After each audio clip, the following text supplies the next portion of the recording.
এটি সাধারণ কোনো কারাগার নয়, এটি একটি জীবন্ত নরক। এখানে প্রায় 40,000 সোশিওপ্যাথ, সাইকোপ্যাথ ও সিরিয়াল কিলারকে আটকে রাখা হয়েছে। দেখতে নিরীহ মনে হলেও এদের মধ্যে কেউ কেউ শতাধিক মানুষের জীবন নাশ করেছে। এখানকার অসংখ্য বন্দী ভয়াবহ সিজোফ্রেনিয়া ও হ্যালুসিনেশনে আক্রান্ত। তাদের কেউ অদৃশ্য শব্দ শোনে, আবার কেউ কাল্পনিক দৃশ্য দেখে। এটি এমন এক কারাগার যেখানে রাষ্ট্রীয়ভাবে মানুষের ওপর মানসিক নির্যাতন ও জটিল পরীক্ষা চালানো হয়। এখানে ভয়াবহ সিরিয়াল কিলার ও গ্যাংস্টারদের সেন্সারি ডেপ্রিভেশন ট্যাঙ্কে আটকে রাখা হয়।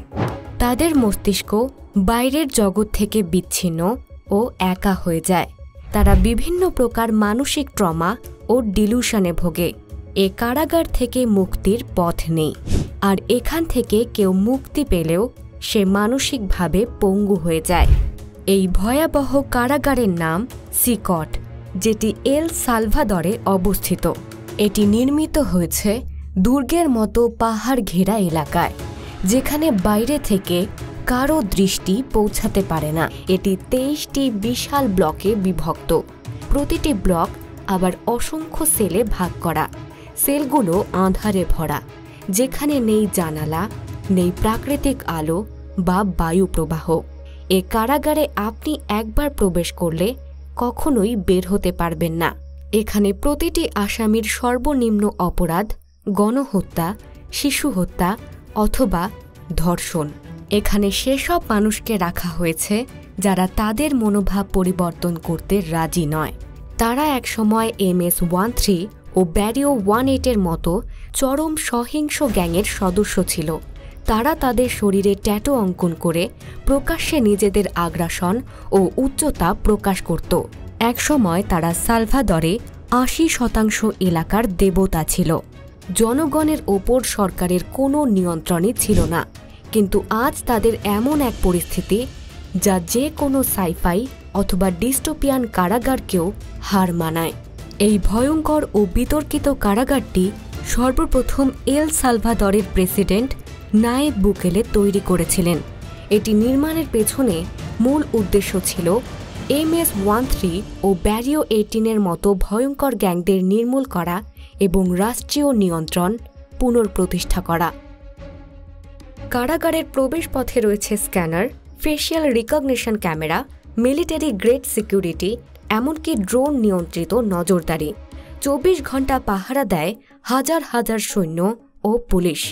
এখানে কোনো আইনজীবী প্রবেশ করতে পারে না, সাংবাদিকরা নিষিদ্ধ, এবং পরিবারের সদস্যরাও জানেন না ভেতরে কি হচ্ছে। সিকটে বন্দীদের ঘুমানোর কোনো বিছানা নেই।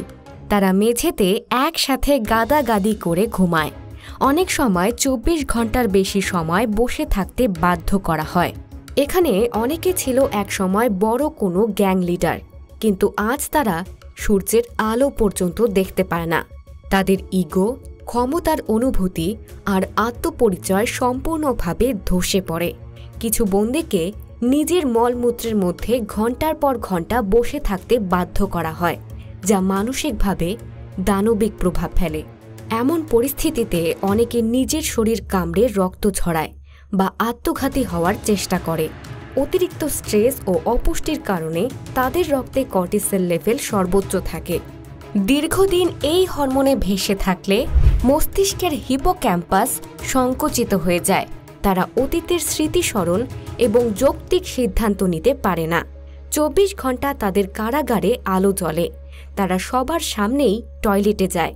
তাদের নেই পার্সোনাল বাউন্ডারি অথবা প্রাইভেসি। কয়েদিরা জানে না দিন ও রাতের পার্থক্য। তাদের মস্তিষ্কে সার্কাডিয়ান রিদম ভেঙে যায়। তারা ঘুমহীনতায় ভোগে ও দুঃস্বপ্ন দেখে। ঘুমহীনতা, ভয় ও আতঙ্ক থেকে তাদের যুক্তি ও কল্পনার সাথে জড়িত প্রিফ্রন্টাল কর্টেক্স দুর্বল হয়ে যায় এবং এমিগডালা অতি সক্রিয় হয়ে ওঠে। তাদের মধ্যে অনিশ্চয়তা, আতঙ্ক ও টক্সিক মনোভাব আরও বহুগুণে বিস্ফোরিত হয়। এই কারাগার তাদের যুক্তি, নিয়ন্ত্রণ ও নৈতিকতা ধ্বংস করে দেয়।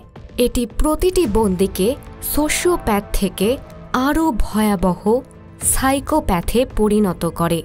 একসাথে অনেক মানুষকে গাদাগাদি করে রাখায় তাদের ইনসুলার কর্টেক্স ও মিরর নিউরন ড্যামেজ হয়ে যায়।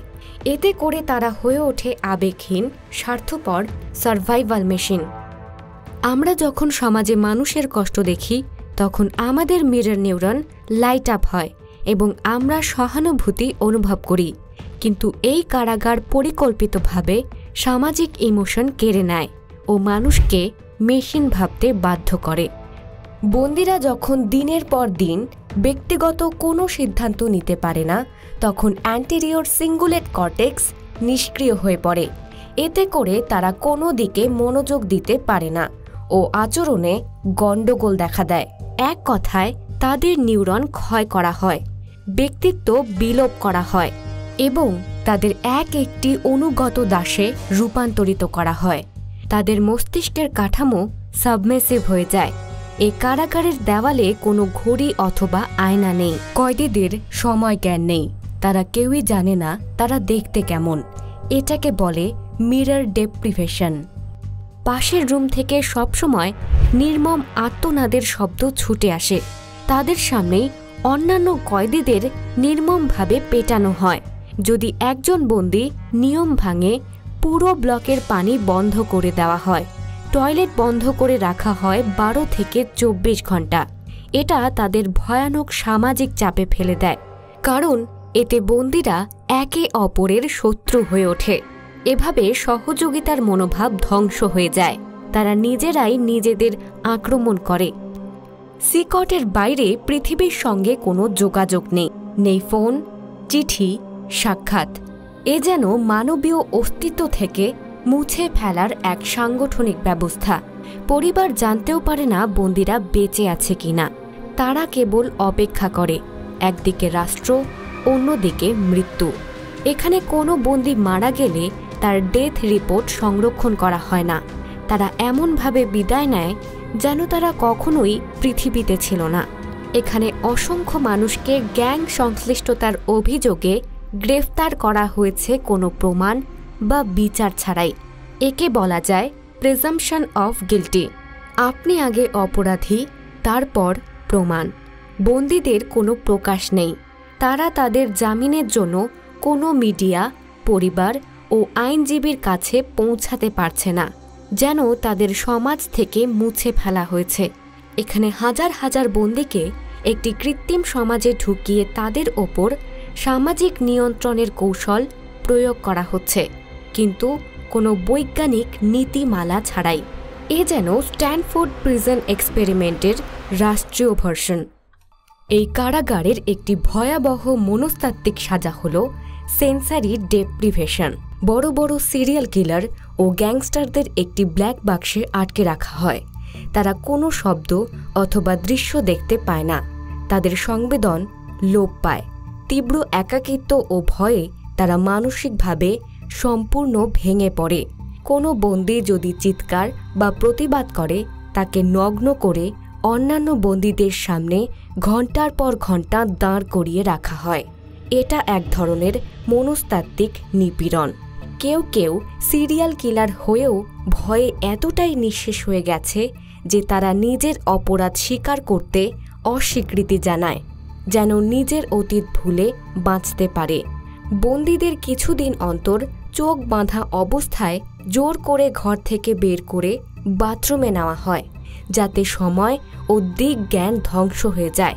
ঘুমানোর সময় মুখে হঠাৎ করে পানি ছিটিয়ে দেওয়া হয় বা জোরে আলো ফ্ল্যাশ করা হয়, যেটাকে বলে স্লিপ ডেপ্রিভেশন টর্চার। এই কারাগারে একটি ডার্ক চেম্বার আছে, যেখানে বন্দীকে ঢুকিয়ে জ্যান্ত ইঁদুর ছেড়ে দেওয়া হয়। এই ঘরে আলো নেই, পানি নেই এবং টানা ঘণ্টার পর ঘণ্টা থাকতে বাধ্য করা হয়। সিকটের সবচেয়ে কুখ্যাত শাস্তি পদ্ধতি হল সাইলেন্ট সেল কনফাইনমেন্ট। ঘরটি সম্পূর্ণ শব্দরোধী। 24 ঘণ্টা একটানা নিঃশব্দে থাকার পর মানুষের অন্তর মস্তিষ্কে অডিওটরি হ্যালোসিনেশন শুরু হয়। সে কান্না, ফিসফাস শব্দ বা চিৎকার শুনতে পায়, যা বাস্তবে নেই। এর ফলে কিছু বন্দী নিজের চুল ছিঁড়ে ফেলে, নিজেকে কামড়াতে শুরু করে বা মাথা ঠুকতে থাকে দেয়ালে। কিছু কিছু বন্দী আউট অফ বডি এক্সপেরিয়েন্সের মুখোমুখি হয়। এ সময় তারা দাবি করে তাদের আত্মা দেহ থেকে বের হয়ে অন্য জগতে চলে যাচ্ছে। বিজ্ঞানীরা বলেন, অতিরিক্ত চাপ ও উত্তেজনা মানুষের মস্তিষ্কের টেম্পোরাল লোবকে যখন ওভার স্টিমুলেট করে, তখনই তারা দেহ থেকে বের হওয়ার অভিজ্ঞতা পায়। এই কারাগারের বেশিরভাগ বন্দী এক্সট্রিম সিজোফ্রেনিয়ায় আক্রান্ত। তারা ঈশ্বরের সাথে কথা বলে, আবার অনেকে নিজেকে সুপার হিউম্যানও দাবি করে। প্রহারের শব্দ, অন্ধকার, মৃত্যুর দৃশ্য, দীর্ঘ নিঃসঙ্গতার প্রভাবে কমপ্লেক্স পিটিএসডি বা পোস্ট ট্রমাটিক স্ট্রেস ডিসঅর্ডার দেখা দেয়, যা স্বাভাবিক পিটিএসডির চেয়ে অনেক ভয়ঙ্কর। এতে memory loss, dissociation, out of body experience, এমনকি মাল্টিপল পার্সোনালিটি পর্যন্ত হতে পারে। এই কারাগারে অসংখ্য বন্দী মাল্টিপল ক্যারেক্টারিস্টিক ডিসঅর্ডার আক্রান্ত, যারা এক এক সময় এক এক চরিত্রে অভিনয় করে। এখানে কোনো বন্দির নাম নেই, তাদের নাম্বার অথবা চিহ্ন দিয়ে চেনা হয়। মানুষকে পরিণত করা হয় একটি ডিজিট। সিকটের অধিকাংশ কয়েদির বয়স 18 থেকে 25। সাধারণত এ বয়সে পুরুষ যৌন সঙ্গীকে আকর্ষণ করার জন্য তীব্র প্রতিযোগিতা করে। উদাহরণস্বরূপ, ময়ূর যৌন সঙ্গীকে আকর্ষণ করার জন্য তার বিশাল লেজ প্রদর্শন করে, যদিও এই প্রদর্শনী তার স্বাস্থ্যের জন্য ক্ষতিকর। একইভাবে বয়সের এই পর্যায়ে মানব পুরুষ মানব নারীকে আকর্ষণ করার জন্য ভয়ানক সব পদক্ষেপ গ্রহণ করে। তারা হিমালয় জয় করে, চন্দ্রে অবতরণ করে, অথবা আইনস্টাইনের মতো ঈশ্বর সমীকরণ অনুসন্ধান করে। আবার এ বয়সেই অসংখ্য পুরুষ নারীকে আকর্ষণ করার জন্য আগ্রাসন ও সাংঘর্ষিক আচরণ করে, যেমন টুইন টাওয়ারে হামলা। এরা খুবই রিস্ক টেকিং ও সেন্সেশন সেকিং। পৃথিবীতে আনুমানিক 10 মিলিয়ন মানুষ কারাগারে, যার 90% পুরুষ। মনোবিজ্ঞানী সাতোশি কানাজাওয়ার দাবি করেন, সঠিক বয়সে যৌনতার সুযোগ পেলে এ বয়সের ছেলেদের মধ্যে আগ্রাসন ও সহিংসতা হ্রাস পায়।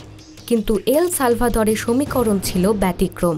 এখানে সুন্দরী মেয়েদের দখল করে রেখেছিল বড় বড় গ্যাংস্টার, যে জন্য পুরুষে পুরুষে যৌনতার প্রতিযোগিতা বৃদ্ধি পায়। তারা নারীকে আকর্ষণ করার জন্য বিভিন্ন গ্যাংয়ের সাথে যোগ দেয় এবং তারা নিজেরাও গ্যাংস্টার হতে চায়।